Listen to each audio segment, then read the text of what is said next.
Hello and welcome to Take Me Home, the podcast offering a social democratic alternative for the politically homeless. My name is Sebastian Moore. And I'm Hilary Salt. And we are delighted to be joined by, I want to say Dr Philip Kiszely. Is that right? You can say doctor. If you want to say doctor, say doctor. Great. Yeah. Senior fellow at the New Culture Forum, cultural historian and political commentator. And tell me, did I pronounce your surname right?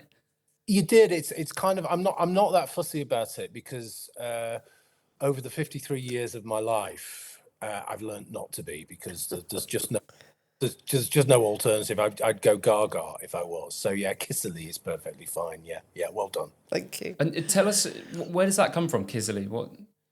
Yeah, so it's Hungarian actually, and my father came to Britain in 1959. So he was one of the part of the Hungarian uprising in 1956.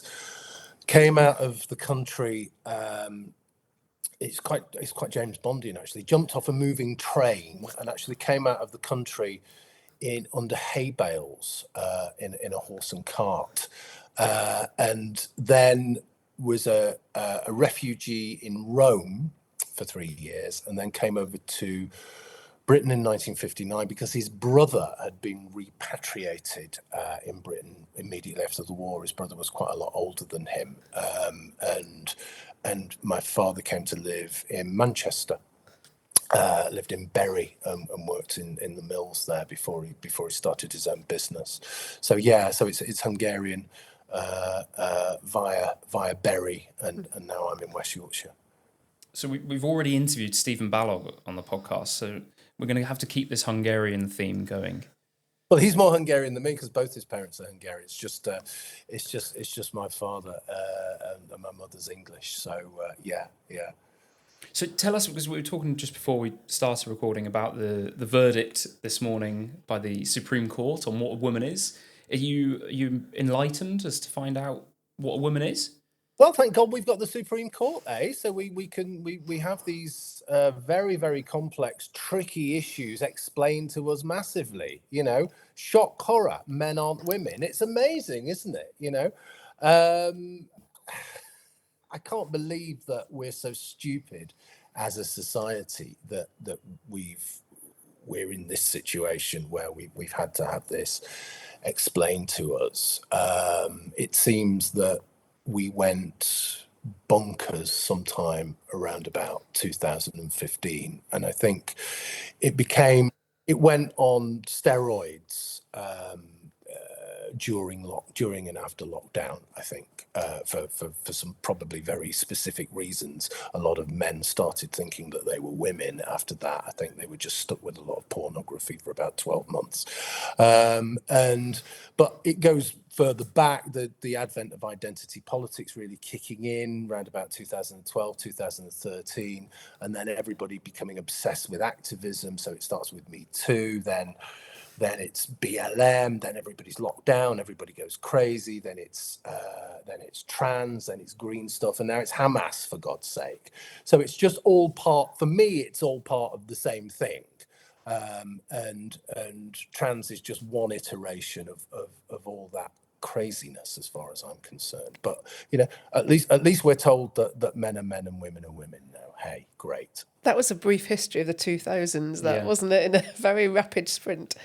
Do you think it will make differences in the real world, in things like sport and police guidance on searching women and, all those areas where, things have been difficult for women? That's a really good question. I'd like to say yes, but I think actually that's going to take quite a bit of time, because I know from personal experience that education, and I'm talking the whole of education from primary to postgraduate, is completely captured by gender politics. Okay, so that's one thing, and legislation isn't the only thing there. That's not really going to push things. You need to have hearts and minds, and my God, you don't have hearts and minds in education. The police, again, it's kind of quite similar, really. I was just talking about a story yesterday about West Yorkshire and the Greater Manchester police forces being, anti-racist forces, and while they were being anti-racist police forces, going about it in a very kind of racist way, being anti-white and all of that kind of thing. So I think with the trans thing, it's a really good start, and it's a very clear message. But I think we've got a long way to go yet on the ground, and in terms of people's experience. Having said that, most people don't encounter any of it. You know what I mean? Yeah. And most people just think it's silly anyway. So maybe that's just in my world, and maybe that's just what I see. But I think it is going to take a bit of time to kick in. Hopefully, we're at the back end of it now. I think shaming and taking the mickey out of people is probably quite good at this stage, because especially the pronouns in bios and pronouns in emails, signing off with pronouns, you know, ordinary centrist blokes signing off with pronouns in emails. We mustn't let them forget that. Okay. I think that's something to bring up time and time again, because this stuff is silly, and it needs to be seen as silly, but it also has massively profound implications. So we need to attack it at all levels, I think. Yeah, agreed. Yeah, I remember the first time I saw that, somebody using pronouns, I thought it was a joke. It was in an email or something. And then I thought, well, are they making a political point? Is that very, against transgenderism and stuff? Are they trying to make the point? I didn't realise, I couldn't possibly fathom that they were actually trying to get on board with the pronoun usage. That was quite a wake-up call, I think. Yeah, I mean, the pronouns thing has been around for quite a long time, and all of this stuff, I mean, you'll know this and your viewers will know this, but all of this stuff, this trans stuff has been around a long, long time. The foundational text, Judith Butler and all of that kind of thing were kind of late 80s, early 90s, I think. So it's been around in the academy, certainly, for a long, long time, but it's only when it went mainstream through social media and all of that kind of thing that all of a sudden you've kind of got quite a problem with it, because it's just going everywhere and it's infecting everything. The pronouns are one thing. I was in education. People were also refusing to use capital letters in their names as well. I don't know whether you've come across that one. That's so because they were saying that, all of this stuff is just imposed upon us, and gender is imposed upon us. So I'm not going to use capital letters in my name because that's me pushing back on society, kind of making me do these things. So it's all a bit crazy. I do worry it's sometimes a trick. Like it's a bluff, and then we fall for it. So we get annoyed, or we say, "What on earth is this? You're not supposed to use capital letters." And then somebody's going to jump out and go, "Ha ha, that was just a joke." But then so much of this is sort of pushed the boundaries of satire. It's kind of hard to imagine. You mentioned that talking about whether normal people are sort of going along with this. It does strike me, and I'd be interested to know what you think, because you said you grew up in quite a working class background. Do you think there is a big difference in class in the way that people respond to these things? Because it does seem like, from my experience, the working class don't really go along with a lot of this stuff. Yeah, I think so. I mean, that's my experience anyway. Look, before all of the pronoun specific rights, the wanting to be in particular kind of female areas and doing all of that kind of thing, no one cared. If you were a bloke who dressed up as a woman, no one cared. Right? Seriously, no one cared whether you were. I grew up in Bury, okay, and you could walk around Bury dressed as a woman, and no one would care, right?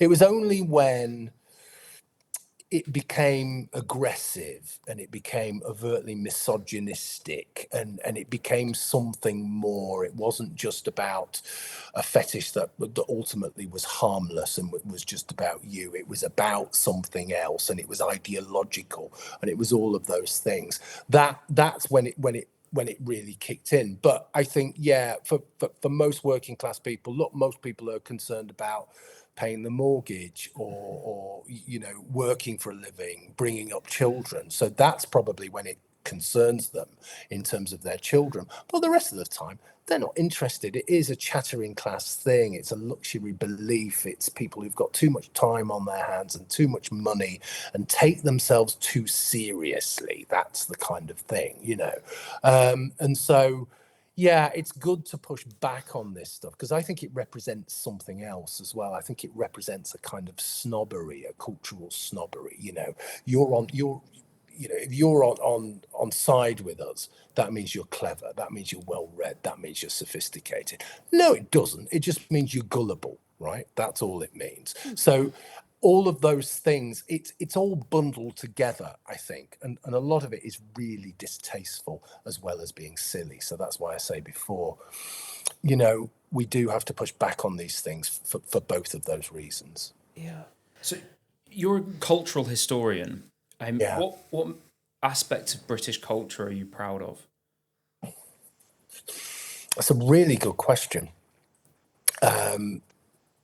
because there's so much of it. Actually, my interest in British culture, I'm interested in all of British culture, but I focus on the post-war, post-1945 stuff, the emergence of popular culture, in particular, popular literature, music, television, film, all of those things. But generally, I'm proud of Britain being a driver of culture. And I think that's what we're a political driver, where we change society, we change the world. But specifically in relation to culture, I think that's really, really true as well. I like the complex combination of tradition and change in British culture and how those two things kind of relate to each other. And they don't always sit comfortably. But I like that. But in terms of pride, it's what we've done, it's how we've driven change, but how we've kind of imprinted ourselves on the world, whether that's through the Industrial Revolution, whether that's through the common law, whether that's through democracy, all of those things, whether that's through changes in society, invention, all of those things. But I'm just generally proud of who we are. Now, that's obviously a very unfashionable position, and it's a particularly unfashionable position where I'm from, which is academia. I've spent 25 years in the university sector, so that was always quite difficult to reconcile for me, and obviously I didn't do it very well because I'm not in academia anymore. But that pride of being British, and I very much do see myself as being British or English actually, is very important to me. Yeah. I think one of the things that's quite interesting about people's relationship to art and culture these days is how kind of personalised it is. So I mentioned the other day in the pub that I'm going to see Morrissey Yeah. in his tour, and you could see it kind of divided the room immediately. So half the people were tut-tutting at the idea that I might go and see somebody who's so politically on what, as they would see, on the wrong side. And what side is that with Morrissey? So Morrissey was very pro Brexit. He's very SDP, I think, really in many ways. He's very sensible. Have you reached out to him? Tried to recruit him? Do you know I should do that, shouldn't I? Yeah. Well, the thing with Morrissey is really interesting, right? So where in the 80s, he had all of the proto-identitarians loved him. Okay, Yeah. that absolutely did. So he came from this kind of post-punk, indie type music, and he was very alternative. Meet his murder. His murder, vegetarianism, republicanism, very anti-monarchy.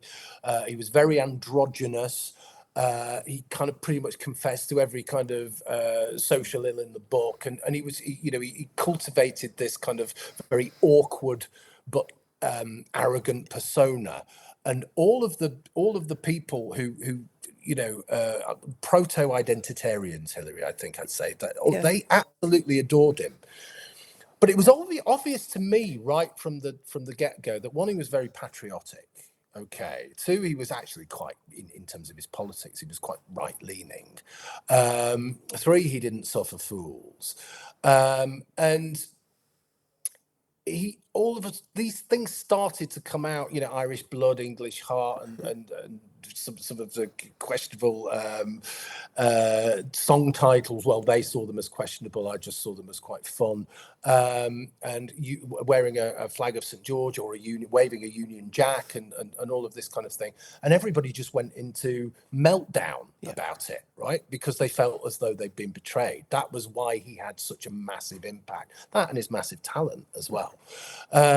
So he was kind of, he's a really, really interesting one. And I think that there are a few things happening here. I'm probably a really good example of that culture being very, very kind of bespoke, because we were just talking about my bookcase behind us, and I'm very interested in 60s and 70s genre literature. That's what I absolutely love. And I'm able to collect that kind of stuff because I can just go onto sites like ABE Books and find whatever I want and spend an absolute fortune. It's terrible for me, but there you go. It's an addiction. And we can now make our experience bespoke. The other thing that drives that is the fact that the general popular culture, the contemporary culture, is so appalling, right? So I'm never going to watch the BBC. I'm never going to watch ITV or Channel 4. I'm probably not going to listen to contemporary popular music that's in the top 40. Well, I'm certainly not going to do that. I couldn't name you any groups or any performers that are in the top 40. Okay. That sense of fracture, that sense of people living in their own little silos has developed massively. One, because technology has allowed us to do it. Okay. And we can look to the past and we can find all sorts of different niche things. But two, the general mainstream is probably the worst it's ever been in my life. And it doesn't look as though it's going to get any better. I don't know what you think about that. So, I mean, is what you're saying there that the culture is not good enough, rather than that you don't like the people making the culture? 'Cause I think that's what I'm trying to kind of get my head around, whether you can separate art from the artist. So I think Oscar Wilde said something. Well, Oscar Wilde said something about everything, didn't he? But didn't he say something like, "There's no such thing as moral and immoral books. There's just books that are well written and badly written." Yeah, there are, and I kind of go along with that. Although I've changed a little bit, right? So I would have said a while ago, right, you just separate the art and the artist, and all I'm interested in is the text. And is the text any good? Does it speak to me? And that's it, really. And I would imagine most viewers would probably be along those lines. And I suppose it's slightly different what the text is. I probably wouldn't want, even if it were any good, in my living room where I am now, a picture painted by Adolf Hitler hanging on the above the fireplace, just because it would remind me of Adolf Hitler all the time, and it's in my home, and it's a piece of visual art. That doesn't necessarily negate what I've just said, but I think now, with people just going so stupid, I tend to just kind of think, I'm going to avoid your stuff. And I'll give you some examples. Old actors that I used to love on television in the 70s, their tweets and them, you getting quite a kind of access to what they think and who they are on things like Twitter and Facebook and all of those things. And them just being so monumentally stupid about things like around the culture wars, particularly around things like Palestine and stuff like that.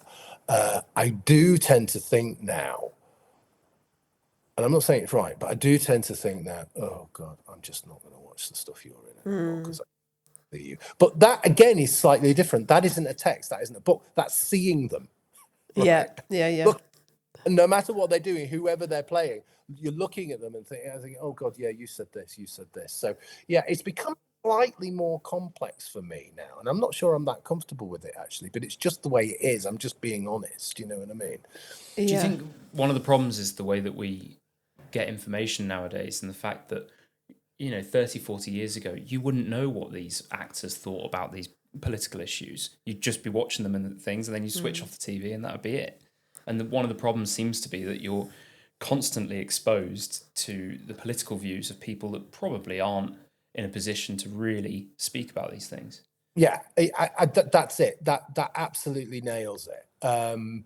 And it feels as though so many people think in complete lockstep, and it's always a disappointment when the people who you thought were kind of fairly kind of quite cutting edge and a bit different and a bit radical whenever it was in the 1970s, and were doing new kinds of things, just think exactly what they're supposed to think now. And it might be just because they're older, they're in their 70s and their 80s, although I know people in their 70s and 80s who think amazing things, you know what I mean? And it might be just because they're actors and I've projected all of those good things onto them in the past, you know, because I just like what they're in and I like the scripts and I like the way things are directed. So yeah, I think it is. I don't want to know what these people think. It's you know, it's not really what they do for a living, but it's all pushed in our faces. You know, it's different. Like with me, for example, this is what I do for a living. I tell you what I think about politics and culture. Okay, so if you don't like it, great, turn off. But that's it. That's Don't what I turn do, off, right? listeners, by the way. Don't turn. Don't turn off just yet. But wait until I really get going. But it's that kind of thing, and it's such a disappointment. More than anything, I'm not outraged or anything like that. I'm just disappointed. It's a dull feeling rather than a sharp feeling, and that's the worst thing in the world. It's just, oh well, oh God, oh not another one. Yeah. You know what I mean? Is the counterculture now conservative? I think so. I think the counterculture is conservatism, and I think if you think about young people, cultural conservatism, I would say. Yeah. If you think about young people, certainly the people who are the movers and shakers on in the online world, it's people like Harrison Pitt, Connor Tomlinson, and those kinds of people who are fairly radical conservatives who are saying something completely different. They're saying something different to the BBC, Google, social, Facebook, and all of this establishment type stuff. The really strange thing is we've got an establishment that thinks they're alternative. You know, just because you dye your hair blue, you think you're alternative.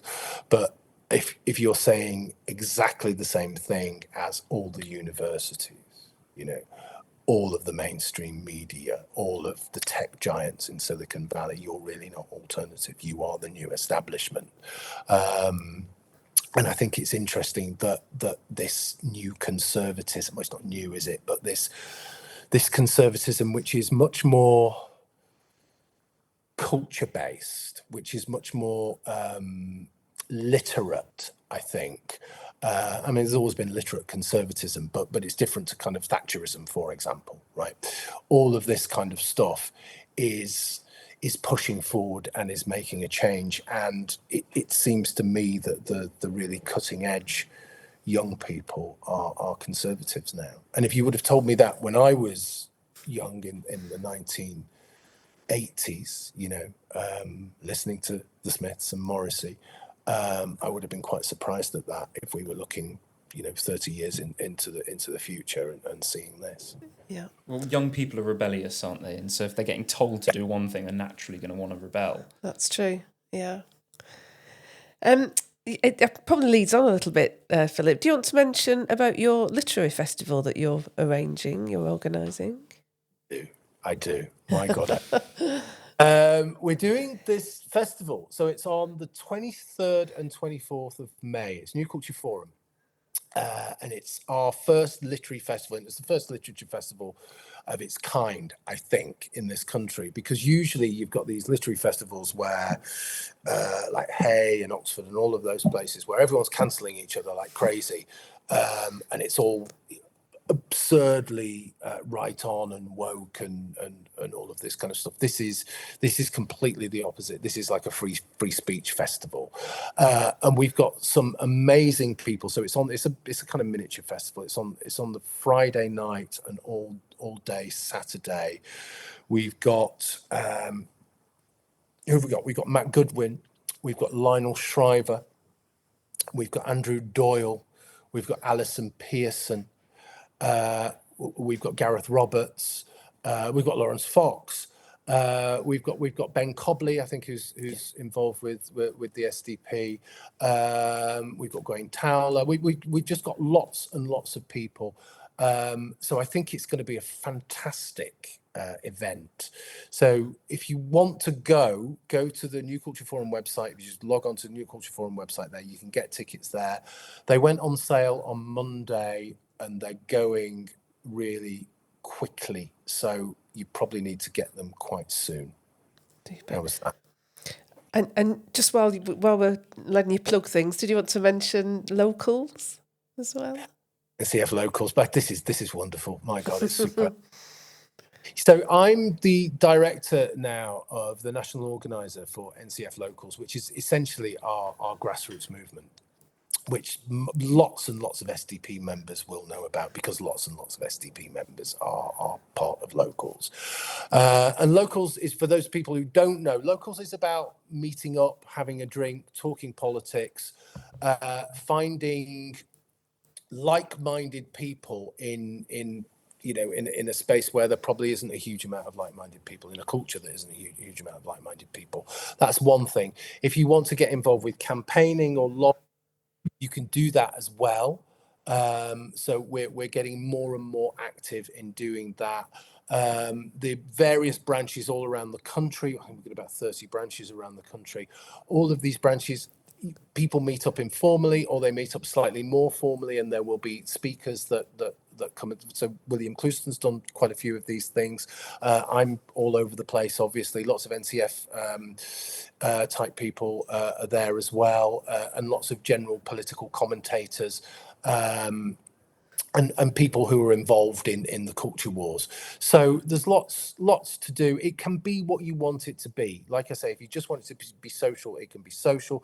If you want it to be something more than that, and you feel as though you want to be making a difference, it can be that as well. So do get in touch. Go on to the New Culture Forum website, and you can sign up to Locals there, and we'd be delighted to have you.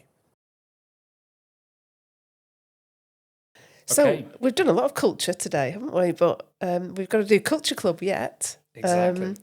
And I'm not really bringing anything to Culture Club, but I did just want to mention that I did go last night, because you talked about football the other week, didn't you? Mm. And last night I went to a cup final, Earlham versus Hyde, in the Manchester Premier final, and the team I was supporting, Earlham, won. Very good. They were the underdogs, but they won convincingly. And you were supporting Earlham because you live closer to Earlham? I was supporting Earlham because I know one of the players. Okay. A friend of a friend kind of thing. So I might be. Am I wrong in saying that Earlham?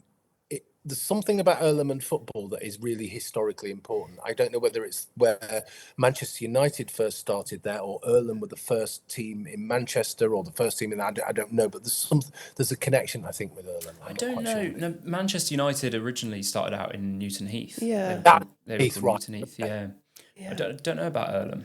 The song that they sing, the Earlham fans sing, is "Bus Stop in Salford." We're just a bus stop in Salford. So. Do you know, my parents came to visit a week ago, and my mum sent me a message, and she said on the flight back home, because they live in Spain, she said she met a football player. And I said, okay, who was it? What club? And she said, it was some club in Manchester, and it began with H, and it was 4 letters. And I thought it could only be Hyde. So I think she was chatting to one of the players on the flight to Spain. Super. Yeah. I know you wanted to bring something this week to Culture Club. Yeah, well, I thought, we're recording this on the Wednesday of Holy Week, Easter week, and I thought it would be negligible to avoid talking about Easter. So I thought I'd just give a little bit of a sort of summary, if you can even begin to do that with something like Easter, and why it's important to many Brits. So I presume you know what Easter is. I do, yeah. Christian festival, movable feast. So Easter is the most important event in the Christian calendar. I think all Christians would probably agree on that, because a lot of the biblical story, so the Bible, obviously the founding text of Christianity, a lot of that is really leading up to and prophesizing the death of Jesus and his ultimate resurrection. Now, Easter week, so it starts really with Palm Sunday, Which we've had, haven't we? which That we was had last week. That was yeah. on Sunday, and I go to St Anne's Church in the city centre, which is a really nice. It's quite high church, so I don't know if you know the difference between high church and low church. Do you? A kind of broad. High church is more. It's got more the icons and the formal prayer and singing, isn't it? Rather than the more free flowing. Yeah, it's certainly churches. more bound up in tradition and historic, let's say historic language. So things like my church, for example, used the Book of Common Prayer from Okay. 1662. Okay. Wow. And I think this is important to Christians in varying degrees. This link to the past and the way that Christians have worshipped for the last 2,000 years. So Palm Sunday commemorates the day that Jesus rode into Jerusalem on a donkey. Yeah. And the citizens laid down palm leaves. So you might, I think, if you go to a church, you might be given a palm leaf, or I was given a cross that was made out of palm leaf, supposedly. And then as we go through, we got Maundy Thursday tomorrow.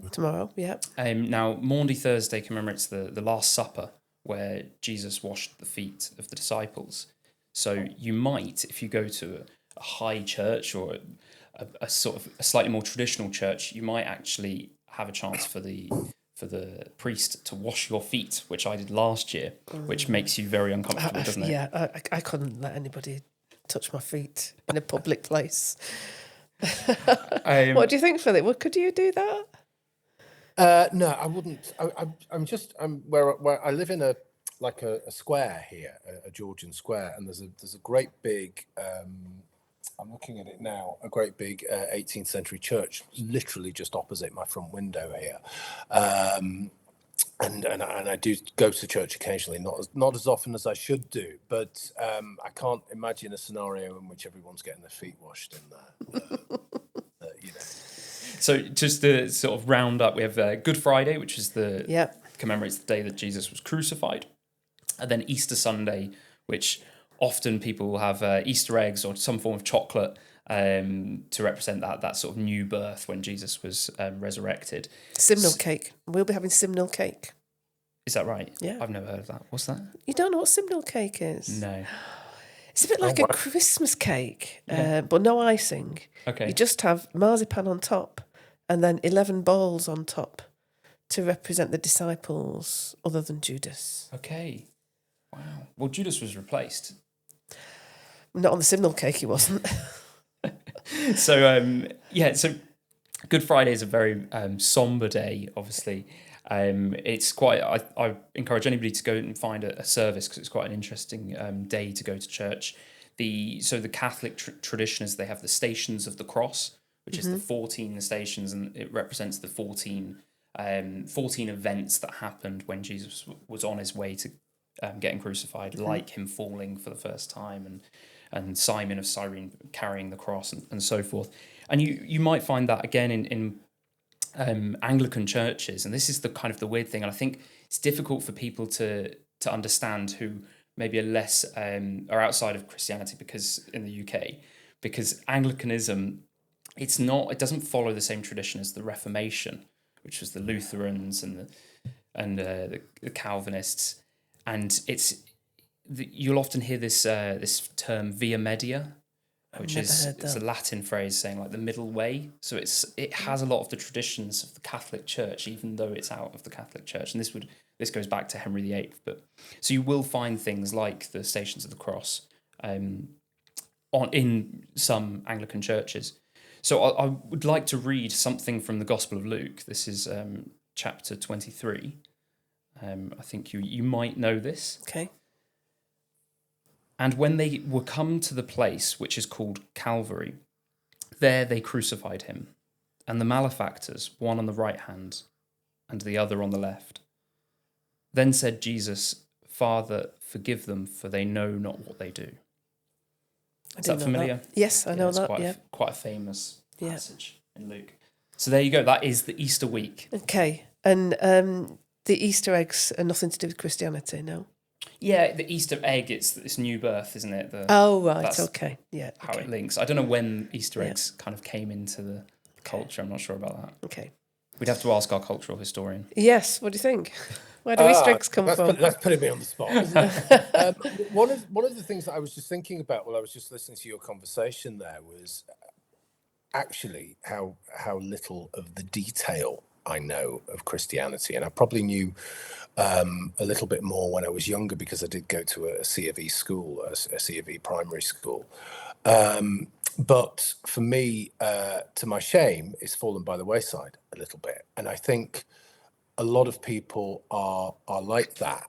And I think that's very bad for us, because part of our story as a country, Christianity is front and center to our story as a Christianity. It's part of, it underpins a lot of all of the stuff that I was saying before. The stuff that I was proud about. I think Christianity is the basis of all of that kind of stuff, and the Ten Commandments. I think what's been happening recently, I seem to have been commenting on stories about schools cancelling Easter, and another instance of Easter being changed and the name being changed, and it seeming to have disappeared from the public space. And Eid seems to have taken over the public space, actually, because the Prime Minister, the police force, the Mayor of London, all of those people, it's Eid, and we haven't, Lent. Nobody's mentioned Lent. It seems that Lent has been given up for Lent. We mentioned it because we were talking about Pancake Day. Yeah, well, I would expect a podcast like this to mention it, but I think in the general mainstream it's been marginalised. So I think one of our tasks is to reframe and put Easter as an English tradition, as an English festival, as a Christian festival, again front and centre of what we do and what this country is, because there seems to be a sense of, and I know everybody's talked about this a lot, but it's almost as though we're cancelling our own history, and that idea of if you remove heritage, if you take it away and you pretend it's not the same thing. So I was just speaking about I can't remember who it was now, but they were saying, Easter is a pagan festival. It was some education material for children, and they're saying Easter is a pagan festival. That's where it comes from. If you remove religion from Easter and you move Christianity and you remove Christ from Easter, you are fundamentally messing with our cultural heritage. And when you do that to a culture and a society, you make it fundamentally unstable, right? Yeah. When you remove history or you mess around with history, you make that society fundamentally unstable. And I think that's obviously what they want to do, but I think it's up to us to push back and fight back. And I think that's not even if you don't have to be a Christian. What you need to be is a cultural Christian as well, I suppose, and proud of our heritage and wanting to kind of continue with our culture. So that's on my mind all the time. I know it's a little bit of a kind of sidestep, but when we're talking about Easter and when you were talking about Easter, that was just what I was thinking about there. I was ashamed of myself because I don't know enough about it. Well, we're doing our bit, aren't we? Yeah, we are. We do have a special episode next week for St. George's Day as well, don't we? We do. So we'll be talking about the nation. We'll be talking about the nation, yeah. So, Philip, just on Culture Club, we know you have a very specific niche interest. Do you want to tell us about that? That sounds dodgy, doesn't it? It sounds like there's a specialist website for that. And you have to dress in a certain way. No, it's as we were saying before. I'm really interested in detective fiction, crime fiction, and espionage fiction primarily of the 60s and 70s. The 70s stuff is really good. So that's what I collect and have done for years and years and years. And if I just remove, you can see how much of it there is there. It goes on forever and ever and ever. So yeah, that particular kind of genre literature, and I've written about it as well as read it. So that's what I'm really interested in, and that interest has taken a bit of a turn lately because some of it is being cancelled and being altered. Actually, they're rewriting the books. So if you think about Agatha Christie, for example, you think about Ian Fleming, those authors which are central to our culture, our popular culture, they're being tinkered with. Oh well, this is racist or this is sexist, so we have to rewrite it. Sensitivity readers are rewriting all of this stuff. So one of the reasons I wanted to do the literature festival is again to push back on all of that kind of stuff, for the reasons, exactly the same reasons I was saying before about Easter. If you're tinkering with your heritage and rewriting it and changing it, and you're literally removing the foundations of your culture, and you make it, like I say, you make things very unstable. So for me, that literature is really important, and just because I love it as well. I love stepping back into that time and exploring it. So could you give us a couple of examples of authors, novels that you're particularly fond of? Yeah, I can give you some several examples actually. There's an author called George Sims, who no one's ever heard of, but was quite big in the 60s and 70s, and he wrote kind of fairly dark mystery novels that are essentially based in London. So there's a lot of London of the 60s and 70s. And his protagonists tend to be, this is why I like them, antiquarian booksellers, or deal in old manuscripts or antiques and that kind of thing. So they're set around that world, but they're really quite hard hitting. They're really quite noirish and dark. So they're wonderful. There's another writer, I'm just looking, called Donald Mackenzie, who writes a little bit like kind of Raymond Chandler, that kind of stuff. Again, he was based in Britain. He was actually Canadian, but he was based in Britain, and he had series characters who were either thieves or private eyes or detectives, and they're kind of crime novels. Another great writer is someone called Ross MacDonald that viewers might have heard of. He's a bit more famous. He's American, so he was the inheritor of the Chandler, Dashiell Hammett, Mickey Spillane tradition, and he's just an incredible writer. I could go on all day about this. Probably John le Carré needs a mention as well. I absolutely adore John le Carré novels. There's something about them. The words it feels something. It's really hard to kind of articulate actually what I feel when I'm reading a John le Carré novel. I don't think I've ever read one. I'm afraid. You should. Okay. And I believe he was from Poole, which is where I'm from. Ah, right. Which Okay. I found out recently. So a fellow Pooler.